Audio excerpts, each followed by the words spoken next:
سینوها د فرعون د ځانګړي طبیب یادښتونه له میلاد څخه 1350 کاله وړاندې. سینوها یوازې ناول نه دی. په دې کتاب کې تاریخ، سیاست، فلسفه، دین پوهنه او ارواپوهنه رانغښتي دي.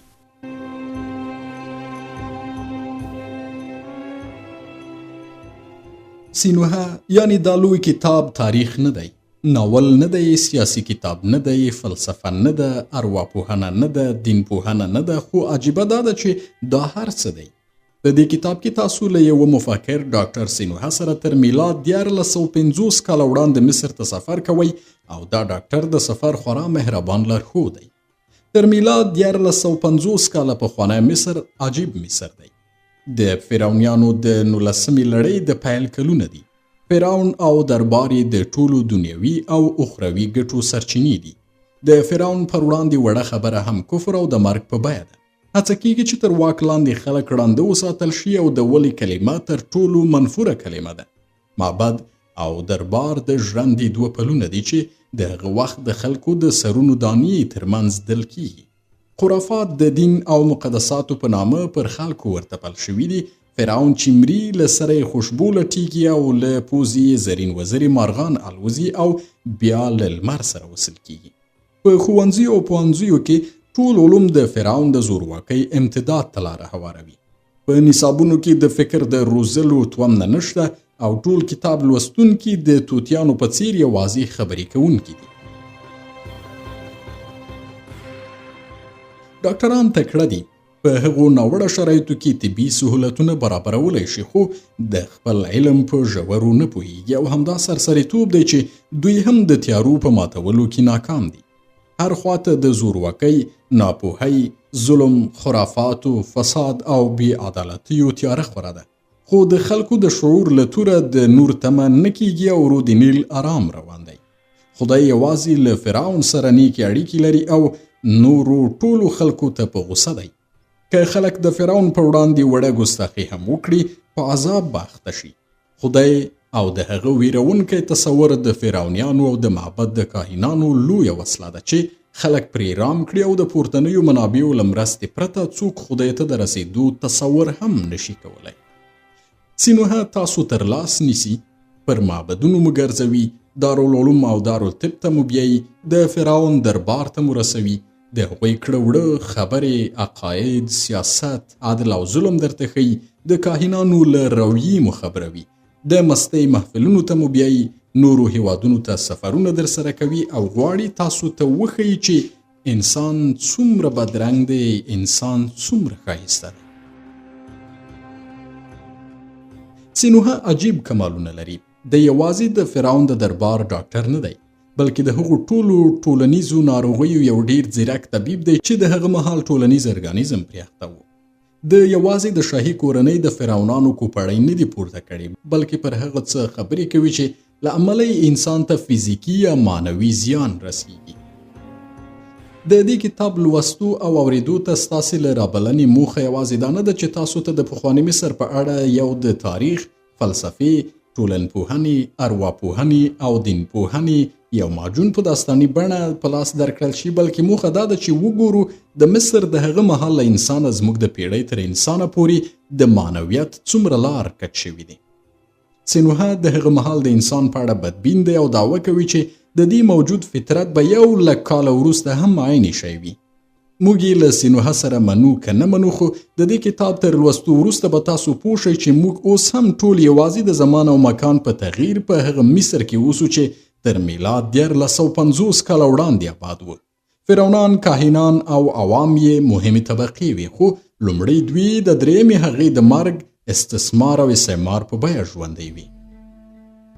موږ غوښتل چې د دې کتاب په اړه له ګرانو لوستونکو او اوریدونکو سره ډیر وغږیږو، خو د کتاب په اړه تر خبرو د کتاب متن ډیر ارزښتمن دی، ځکه نو موږ له تاسو سره یو ځای د دې کتاب د لوست موضوع په پښو کوو. په سینوها پسې روانیږو او تر میلاد 1300 کاله وړاندې مصر ته د سفر بسم الله کوو، خو د تلو پر مهال یوه وروستۍ هیله. د پخواني مصر نه د راګرځېدو پر مهال له سینوها نه هغه هنر ضرور له ځان سره راوړی چې د هرې زمانې د فرعونانو ټول طلسمونه ماتولی شي، یعنی فکر. ښه سفر ولرئ په مینه او درنښت. ډاکټر احسان الله درمل د سلواغې 5 1490 لمریز کال.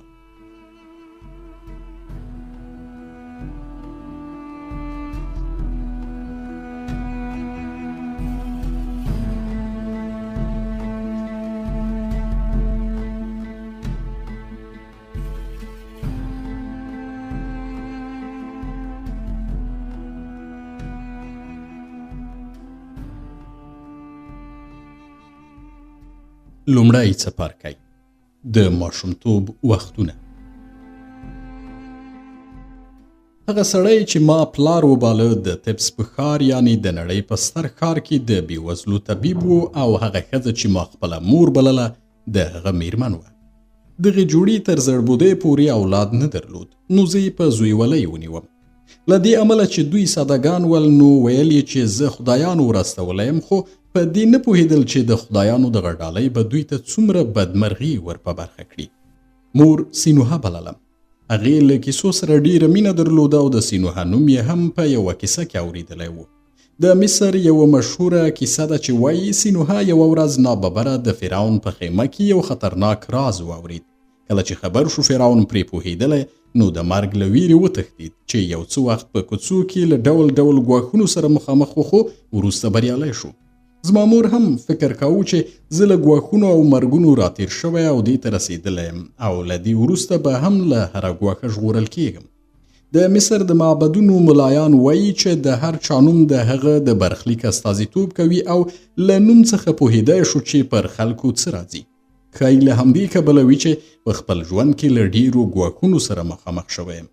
پردیو ملکونو او هیوادونو ته لاړم او د فرعونیانو په رازونو هغو رازونو چې د مرګ سبب کېږي پوه شوم. خو زه فکر کوم که ما بل نوم هم درلودی بیا به هم له دغو ستونزو او کړاوونو سره مخامخ شوی وای او په ټوله کې زما په باور نوم د انسان په ژوند کې کوم اغېز نه لري. خو کله چې چاته نیکمرغي یا بدمرغي ورمخه کړي نو د دغه ډول ګروهي په مرسته خپل دردونه کموي او په نیکمرغۍ کې بیا ځان د هغه سعادت وړ بولي چې ورسېدلی دی. زه په هغه کال وزیږېدم چې د فرعون زوی پکې پیدا شوی و. د فرعون میرمنې چې 22 کاله یې فرعون ته زوی نه و زیږولی پر همدغه کال زوی وزیږاوه. خو د فرعون زوی په پسرلي یعنی د وچکالۍ په موسم کې وزیږېد او زه په مني کې چې د اوبو د پریمانۍ وخت دی پیدا شوم. نیل سیند چې مصر خړوبوي د اروپا او اسیا د شمال د سیندونو پر خلاف په مني کې راخیږي او مستیږي او د مصر خلکو د نیل سیند د مستېدا لپاره خوشحالي کولې ځکه چې کرنیزې ځمکې به یې خړوبولې او د طبیعي سرې په شان خړه به یې پر ځمکه کېنوله چې ورسره به د ځمکې حاصل ډېر زیات شول. نن سبا هم مصر له همدې نیل څخه خړوبیږي خو کله چې د مصر په سویل کې د العالي ډیم یا بند جوړ شو د نیل اوبه په مني کې کرنیزو ځمکو ته نه ورخیږي او پر دغه مهال ځمکو ته مصنوعي سرې ورکوي.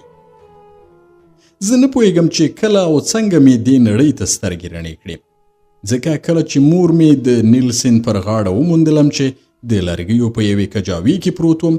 د کجاوي سوري د ونو په کنډو یا سریښو بند کړي ول چې اوبه کجاوي ته ورننوځي. زما د مور کور د سیند پر غاړه و او په مني کې به اوبه راختلې. مور مې اړه نه وه چې د اوبو د راوړلو لپاره له خپله کوره لرې ولاړه شي. یوه ورځ چې هغه د کور مخې ته ولاړه وه هغه کجاوه یې ولیدله چې زه پکې پروت وم. وروسته یې راته وویل چې مرغان دې پر سر الوتله او سندرې یې ویلې. مور مې کور ته بوتلم او نغري ته یې نږدې کړم چې تود شم. خپله خوله یې زما پر خوله کېښودله او په زوره یې خپله ساه زما په خوله کې پوکړه چې هوا زما سږو ته ورسیږي او بیرته ساه واخلم. په هغه وخت کې ما کړیکه کړې وه خو ډېره کمزورې وه. پلار مې د بېوزلو سیمې ته تللی و چې طبابت وکړي او د ناروغانو د معالجې په بدل کې 2 هیلۍ او یوه پیمانه اوړه له ځان سره راوړي ول. کله چې زما غږ واورید فکر یې وکړ چې مور مې پیشنګوری کور ته راوسېدی خو مور مې وویل دا پیشنګوری نه دی یو هلک دی او ته باید خوشحاله شې چې موږ زوی پیدا کړی دی. په سر کې مې پلار خپه او غوسه شو. په غوسه کې مور ته کونګ خطاب وکړ خو وروسته یې چې زه ولیدم مسکی شو او موافقه یې وکړه چې ما د خپل زوی په توګه ومني. بله ورځ مې پلار و مور ګاونډیانو ته وویل چې خدایانو زوی ورکړی. خو زه فکر نه کوم چې هغوی به دغه خبره منلې وي ځکه چې هیڅکله یې نه ولیدلي چې زما مور دې امیندواره وي. مور مې هغه کجاوه چې زه پکې موندلی وم زما د زانګو پر سر وځړوله او پلار مې یو میسي لوښی د معبد لپاره ډالۍ کړ چې زما نوم په عبادتځي کې د هغوی د زوی په توګه ولیکي. په افغانستان کې هم له ډېر پخوا دا دود و چې د نویو زیږېدلو ماشومانو نوم په قرآن مجید کې ولیکي چې د زیږېدو نیټه یې هیره نشي. خو د لومړي ځل لپاره په مصر کې په رسمي توګه د بچیانو د نومونو ثبتول پیل شول او بیا دغه چاره اروپا ته هم ورسېده او په اروپا کې مور و پلار دنده درلوده چې د ماشوم د زیږېدو نیټه او د هغه نوم د کلیسا په کتاب کې ولیکي او په همدې ډول د نوم لیکلو دود رامنځته شو. همغه ډول چې په دغه کتاب کې اورو د لومړي ځل لپاره دغه دود په مصر کې پیل شو او له هغه وروسته همغه ډول چې په دغه کتاب کې به یې واورئ د هلکانو د سنتولو دود هم د لومړي ځل لپاره په مصر کې پیل شوی دی. ژباړن: د هغه وروسته مې پلار چې طبیب و سنت کړم ځکه ویرېده چې که مې د مصر د معبد ملایانو ته د سنتولو لپاره وسپاري نو د معبد د ملایانو چړو زخم معفوني کوه. خو پلار مې یوازې د دې لپاره سنت نه کړم چې زما ټپ چرک ونه کړي بلکې معبد ته یې د دې لپاره ونه لیږلم چې میسي لوښي پرته یې باید د سنتېدا لپاره معبد ته نورې ډالۍ هم ورکړې وای. پلار مې بېوسه و او میسي لوښی هم ورته ډېر ګران بیه شی ښکارېده. تر هغه وخته چې ماشوم وم هغوی ته مې د پلار و مور په سترګه کتل.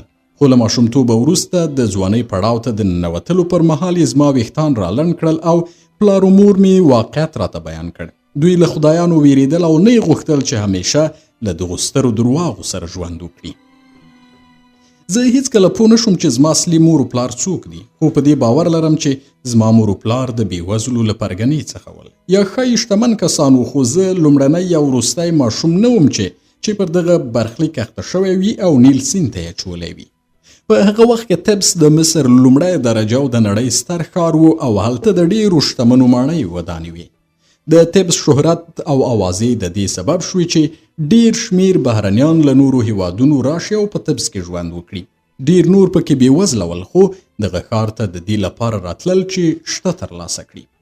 د سترو معبدونو او د شتمنو د ماڼیو په څنګ کې د نیل پر دواړو غاړو باندې تر هغه پورې چې سترګو کار کاوه د بېوزلو جونګړې ودانې وې او په دغو جونګړو کې هم مصري او هم نورو بېوزلو خلکو ژوند کاوه. ډېر ځله به بېوزله میرمنو خپل بچان په ځنبیلونو یا کجاوو کې کینول او نیل ته به یې سپارل چې د سیند پر لوري لاړ شي یا هم شتمنو میرمنو خپل نامشروع بچان په کجاوو کې کینول او نیل ته یې سپارل. خو له دې سره سره چې مصریانو به خپل ماشومان له زیږېدو وروسته سنتول خو زه سنت شوی نه وم نو فکر کوم چې زما مور و پلار بهرنیان ول. کله چې له ماشومتوبه د هلکتوب او تاندې ځوانۍ پړاو ته ورسېدم زما زلفې غوڅې کړې او مور مې زما ویښتان او د ماشومتوب بوټان د لرګیو په یو صندوق کې کېښودل او هغه کجاوه یې هم راوښوله چې زه یې پکې پیدا کړی وم او له نیله پکې راتېر شوی وم. ومې کتل چې د کجاوې لرګي زیړ شوي او ځینې لرګي په پړي تړل شوي ول.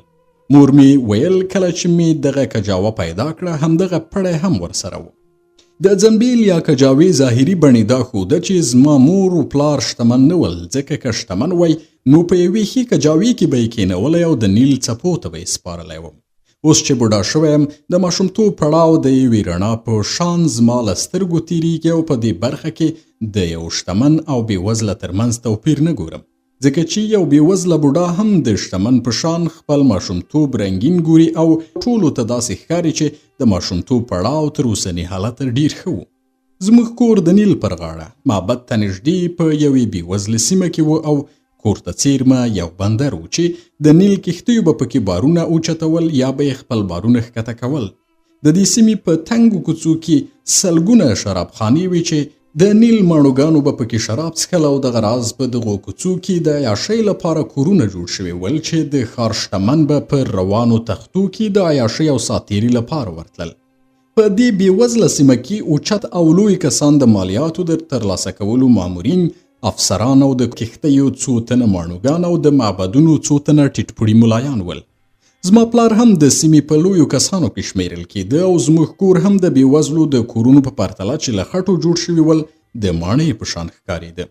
موږ په سرای کې یو وړوکی بڼ درلود چې پلار مې پکې د نارون یوه ونه ایښې وه. دغه وړوکی بڼ د ونو په یو کتار کې له کوڅې بیلېده او د بڼ په منځ کې یو حوض و چې د مني په موسم کې یعنې د نیل د سیند د مستېدا پر مهال مو اوبه پکې اچولې. زموږ کور 4 کوټې درلودې چې په یوې کې به مور پخلی کوه او یوه هم د پلار د ناروغانو کتنځی و. په اونۍ کې به یو ځل یوه نوکره زموږ کور ته راتله او زما له مور سره یې د کور په کارونو کې مرسته کوله او په اونۍ کې به یو ځل یوه میرمنه راتله چې زموږ جامې د نیل غاړې ته یوسي او ویې وینځي. ټول هغه معلومات چې په دغه کتاب کې د ښار د یوې متوسطې کورنۍ په هکله اورئ د تاریخي اسنادو مدارکو په اساس سم دي او د مصر په پاپیروسونو یعنی د مصر په مکتوبو آثارو کې شته او داسې تصور ونه کړئ چې لیکوال د ننني ژوند په تقلید کې دغه خبرې له ځانه لیکلي دي. ژباړن: زه به کرۍ ورځ تر یادې شوې ونې لاندې څملاستم او کله چې به کوڅې ته تلم یوه لرګینه تمسا به مې په پړې تړله او له ځان سره مې د کوڅې په ډبرو کې کشوله. دا زما لوبتکه وه او ټولو ماشومانو به دغې سورخولۍ تمسا ته په ډېر حسرت سره کتل او زړه به یې کېده چې زما په شان د لوبو یو شی ولري. زه په دې پوهېدم چې یوازې د اشرافو زامن دغسې لوبتکې لرلی شي. نور هلکان مې هم پرېښودل چې پرې لوبې وکړي. دغه د لوبو شی د شاهي دربار ترکاڼ زما پلار ته جوړ کړی و، ځکه چې زما پلار د ترکاڼ د هغې دانې درملنه کړې وه چې هغه به یې د ناستې پر مهال ځوراوه. د سهار لخوا به مور بازار ته بیولم او که څه هم ډېر شیان به یې نه اخیستل خو عادت یې درلود د هر شي د اخیستو لپاره د اوبو د 1 ساعت په اندازه چنی ووهي. د اوبو ساعت هغه کاسه وه چې لاندې به یې کوچنی سوری ورکړی و او اوبه به یې لوښي کې بیلې کړې وې.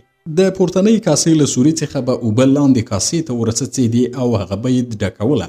هر ځل چې به کاسه ډکه شوه دا به 1 ساعت و.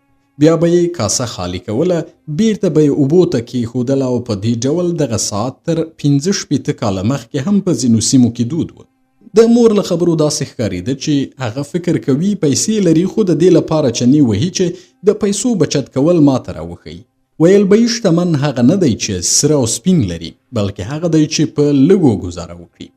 له دې سره چې هغې دغه ډول خبرې کولې خو زه به د هغې له سترګو څخه چې د بازار ټوکرانو ته به یې کتل پوهېدم چې رنګین پشمي ټوکر، د عاج غاړکۍ او د شترمرغ بڼکې خوښیږي. زه تر هغه چې لوی شوی نه وم په دې نه پوهېدم چې په مور مې شته ګران دي او ټول عمر یې هیله کوله چې شتمني ولري. خو له دې چې د بېوزلو د سیمې د یو طبیب میرمن وه په لږو یې ګزاره کوله. د شپې مهال به مور راته کیسې کولې. هیڅکله مې نه هېرېږي چې د دوبي په ګرمه هوا کې به موږ په برنډې کې ویده کېدو او مور مې کیسې پیلولې. پلار به مې اعتراض کاوه چې ولې د دغه ماشوم فکر په چټي شیانو ډکوي. مور به مې د پلار د اعتراض له امله غلی شوه، خو کله چې به مې د پلار خرهار پیل شو مور به مې پاتې کیسه هم بشپړه کړه. کله به یې د سینوها او کله به یې د دیوانو او کوډګرو کیسې کولې. زه اوس پوهېږم چې هغې به له دغو کیسو څخه خوند اخیست. کله چې به ما دغه کیسې اورېدلې له دې امله مې خوښېدې چې فکر مې کوه همدا شیبه په دغو چټلو او مچانو ډکو کوڅو کې ژوند نه کوم. کله به باد د هغو شنو او زرینو لرګیو بوی چې له کښتیو به کښته کېدل زما پوزې ته راورساوه او کله به مې د هغه میرمنو د عطرو بوی احساساوه چې په روان تخت کې به تېرېدلې. ماښام به کله چې زموږ د خدای آمون زرینه کښتۍ له نیله او د لویدیځ له جلګو څخه په تېرېدا د غونډیو په لمنو کې ورکېده، په ساحل کې له جوړو کورونو د تازه ډوډۍ او سره کړیو کبانو بوی لټېده. دغه وږمه په ماشومتوب کې زما ډېره خوښېده او نن چې بوډا شوی یم بیا مې هم خوښېږي. لومړنی ښوونځی چې ما پکې د ژوند درس زده کړ زموږ د کور برنډه وه. د شپې مهال به د ډوډۍ پر وخت موږ د خپل کور په برنډه کې په کټونو کېناستو. مور به مې خواړه ویشل او زموږ په مخ کې به یې ایښودل. تر دې مخکې چې پلار مې د ډوډۍ خوراک پیل کړي د هغه په لاسونو به یې اوبه وراچولې. کله به مې د ماڼوګانو یوه مسته ډله لیدله چې شراب به یې څښلي ول. زموږ په کوڅه کې به تېرېدل او زموږ د کور تر ونې لاندې به یې خپل احتیاجات پوره کول. په طبز کې د بېوزلو کورونه له کوڅو د دیوالونو په وسیله نه بلکې د باڼسونو او لرګیو په وسیله بیلیدل. پلار مې احتیاطکاره سړی و. په هغه وخت کې به یې څه نه ویل، خو کله چې به یې هغوی لاړل نو ده به ویل یوازې تورپوستي او سوریایان په کوڅو کې خپل احتیاجات پوره کوي او یو مصري هیڅکله داسې کار نه کوي. دغه راز به یې ویل کله چې یو منګی شراب وخوري په لښتي کې لویږي او کله چې په ځان پوهېږي ګوري چې جامې یې چټلې وي. کله چې به د عطرو تیزه وږمه په برنډه کې احساس شو او داسې ښځې چې رنګارنګ جامې به یې اغوستې وي، مخونه، باڼه او شونډې به یې رنګ کړې وي او په کوڅه کې به تېرېدې، نو زه به پوهېدم چې دغه ډول ښځې له عادي ښځو سره توپیر لري. دوی به له هغو کورونو راوتلې چې د عیاشۍ لپاره جوړ شوي ول. پلار به مې ویل له هغو ښځو ډډه کوه چې تا ته وایي څومره ښکلی هلک یې. هېڅکله د هغوی بلنه مه منه او کورونو ته یې مه ورځه، ځکه د هغوی زړونه لومي دي او د دغو ښځو په ګوګل کې داسې اور دی چې تا به وسوځوي. د دغو خبرو له امله زه له ماشوموالي له ښکلو ښځو څخه چې له عادي ښځو سره توپیر لري او دغه راز د شرابو له منګیو ویرېدم. له ماشوموالي څخه پلار خپل کتنځي ته بیوم چې د هغه د معالجې لارې چارې وګورم. زه ډېر ژر د خپل پلار له ټولو کارونو، پټیو او ملهمونو سره بلد شوم. کله به چې د یو ناروغ درملنه کوله، ما به هغه ته درمل، پټۍ، شراب او اوبه ورکولې. مور مې د نورو ښځو په شان له وینو او زوی لرونکو دانو ډارېدله او هېڅکله زما د پلار کتنځي ته نه تله. یوازې هغه وخت به راغله چې پلار به مې ورته نارې وکړې. زه به ځیر وم چې پلار به مې ناروغانو ته 3 خبرې کولې.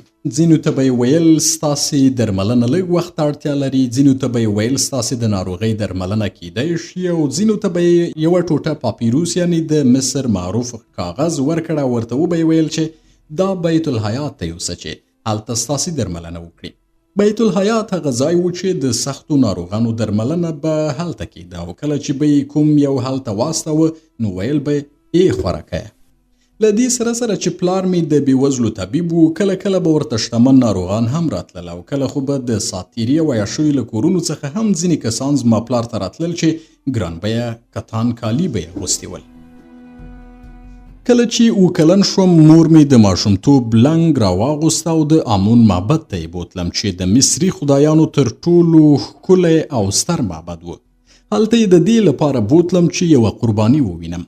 یو اوږد واړ چې په دواړو غاړو کې په مشخصه اندازه ابوالهول ناست و تر معبده غځېدلی و، او کله چې معبد ته ورسېدم ومې کتل چې د معبد دیوال دومره اوچت و چې ما یې پورتنۍ برخه په سختۍ سره لیدای شوه.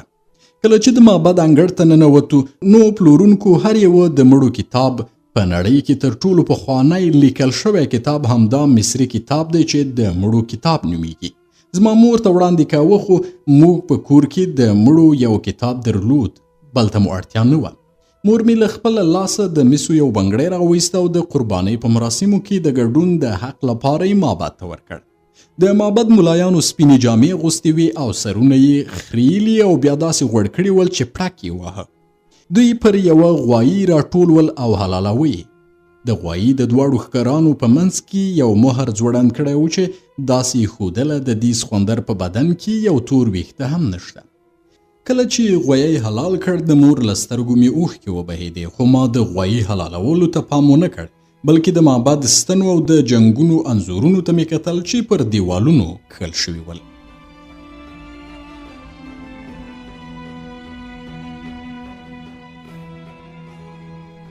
کله چې له معبده راووتو مور مې زما له پښو څخه زاړه بوټان وایستل او نوي هغه یې راپور کړل. کله چې کور ته ورسېدو د غرمې له ډوډۍ وروسته مې پلار پر سر لاس راکېښود او راته یې وویل چې تر اوسه 7 کلن شوې او باید ځان ته یو کسب غوره کړې، نو غواړې څه کاره شي؟ ما وویل نیت مې دا دی چې سرتیری شم، ځکه تر ټولو غوره لوبه چې ما به په کوڅه کې له ماشومانو سره کوله د سرتیرو لوبه وه. ما به لیدل چې سرتیرو ځلاندې تورې درلودې او په واټونو کې به یې ګاډۍ په ډېر زوږ تېرېدلې او په عرابو یا تیرونو کې به یې رنګارنګ رپېدل. له دې پرته پر دې پوهېدم چې سرتیري لیک او لوست اړتیا نه لري او ما له هغو ماشومانو څخه چې ښوونځیو ته به تلل د لیک او لوست پر مهال د وهلو او ځورونو ډېرې خبرې اورېدلې وې. دوی به ویل ښوونکی د هغه ماشوم ویښتان دانه دانه شکوي چې له بې پروایۍ خپله لیکدړه ماتوي. پلار مې زما له ځواب سره په سوچونو کې ډوب شو او اغېزمن شو. بیا یې زما مور ته وویل چې خټین ګړی ورکړي. مور مې ګړی ورکړ، پلار مې په یوه لاس زه ونیوم او په بل کې یې ګړی ونیو او د نیل غاړې ته یې بوتلم. د نیل پر غاړه مې ولیدل چې ځینې پنډیان له بیړیو څخه بارونه راکوزوي. یو څارونکی یې پر ملا باندې په متروکو وهي. پنډیان چې خولې پرې راماتې وې ستړي ستومانه یې بارونه راکوزول او بیړۍ یې تشولې. پلار مې وویل وګوره دغه کسان پنډیان او جوالیان دي. د هغوی پوستکی دومره سوځېدلی چې د تمساح تر پوستکي هم پنډ شوی دی، خو اړ دې تر بیګا پورې تر همداسې متروکو لاندې زیار وګالي او کله چې د شپې کور ته ستانه شي نو خواړه یې پیاز او ډوډۍ وي. د کروندګرو ژوند هم همداسې دی او ټول هغه کسان چې په خپلو دواړو لاسونو کار کوي همداسې ژوند کوي. ومې ویل پلاره نه غواړم چې پنډي یا کروندګر شم، نیت مې دی چې سپاهي شم. سپاهیان بریښنده تورې لري، د ځینو په غاړه کې د سرو زرو غاړکۍ وي، له جنګونو څخه سرو سپین زر وینځي، مریونه راولي او خلک یو بل ته د هغوی د جنګونو او میړانې کیسې کوي. پلار مې څه ونه ویل، زه له ځان سره له هغه ځایه رهي کړم. د شرابو یوه پلورنځي ته ورغی او په منګي کې شراب راواخیستل او رهي شو. وروسته بیا د نیل پر غاړه یوې خټینې جونګړې ته ورسېدو. پلار مې سر ور دننه کړ او نارې یې کړې. این تب. یو خیرن بوډا چې یو لاس یې درلود او داسې لونګ یې اغوستی و چې له خیرو یې اصلي رنګ نه معلومېده له جونګړې راووت. ما پلار ته په حیرانتیا وویل پلاره ایا زړور او مشهور سپاهي عین تب یعنې همدا دی؟ پلار مې بوډا ته سلام وکړ. هغه سړي خپل لاس د سپاهیانو په دود پورته کړ او عسکري سلام یې وکړ. د هغه د کوټې په مخ کې اوږده څوکۍ یا هغې ته ورته کوم شی نه و، نو اړ شو چې پر ځمکه کینو. پلار مې د شرابو منګی د هغه مخې ته کېښود. هغه هم په یوه لاس منګی خولې ته نږدې کړ او په حرص سره یې وڅښل. پلار مې وویل عین تبه زما زوی سینوهه هم غواړي سپاهي شي. ما تا ته راوست چې زموږ د سترو جنګونو یوازینی پاتې شوی اتل وګوري او د دغو جنګونو کیسې ستا له خولې واوري. عین تب چې ګڼې سپینې وروځې یې درلودې، خوله یې کنډاسه او څېره یې قهرجنه وه، وویل په امون قسم درکوم آیا ته لیونی شوی یې؟ بیا په کنډاسه خوله مرګونې خندا وکړه، ویې ویل که زما د هرې ښیرا او کنځلې په بدل کې چې ځان ته مې کړي دي یو غوړپ شراب ترلاسه کړي وای نو هغه حوض به مې ډک کړی و چې فرعون د خپلې ښځې د لمبېدا لپاره جوړ کړی دی. ان د یوه کال لپاره به مې د طبس ټولو اوسېدونکو ته شراب ورکولی شوی. ما ورته وویل تاسې مې اورېدلي چې عسکري د نړۍ له ویاړمنو دندو څخه ده. عین طب وویل په دغه هېواد کې شهرت او عسکري د حیواناتو خوشایي دي چې مچان پرې راټولېږي. ما چې له خپل شهرت څخه کومه استفاده کړې هغه دا ده چې نن سبا یې نورو ته کیسې کوم چې یوه ګوله ډوډۍ او یو غوړپ شراب راکړي او هغه هم په سلو کې یو کس راکوي. نو تا ته وایم چې د نړۍ په دندو او کسبونو کې هیڅ یو د عسکرۍ په شان بد نه دی او د یو سپاهي د ټول ژوند ویاړونه دغه ژوند دی چې ته یې ګورې.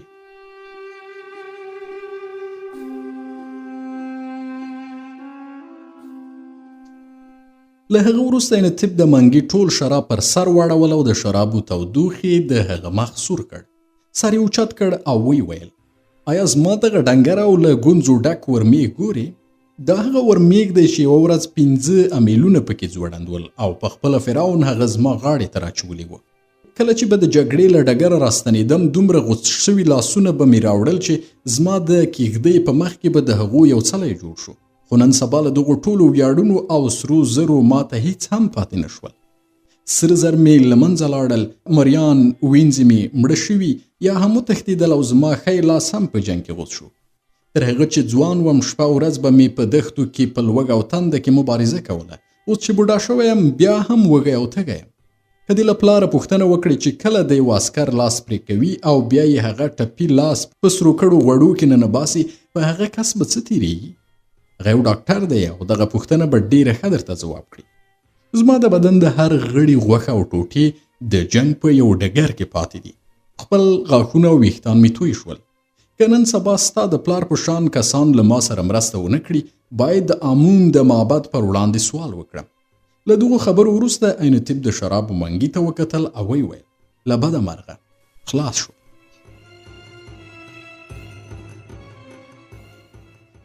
پلار مې له لاسه د میسو یوه کړۍ وایستله او هغه ته یې ورکړه چې د شرابو بل منګی وپیري. هغه یو ماشوم راوغوښت او ویې ویل دغه میسي بنګړی یوسه او شراب پرې واخله. پلورونکي ته ووایه چې ښه شراب نه غواړم بلکې په منځنیو مناسبو شرابو باندې دي ټول منګی را ډک کړي او پاته میس دي بیرته راولیږي. ماشوم ولاړ او ما له ځان سره وویل د عسکرۍ ګټه دا ده چې یو سپاهي د لیک لوست ته اړتیا ونه لري او باید ښوونځي ته د تګ زیار ونه ګالي. اینتیب وویل سمه خبره دې وکړه. یو عسکر لیک لوست ته اړتیا نه لري او باید یوازې وجنګېږي، خو که سواد ولري پر نورو عسکرو به قمنداني وکړي او نورو ته به حکمونه کوي چې وجنګېږي. ناشونې ده چې یو نالوستی سړی صاحب منصب شي او آن یوه سل کسیزه ډله هغه کس ته نه سپاري چې لیک لوست نشي کولی. تل همداسې وو او همداسې به وي.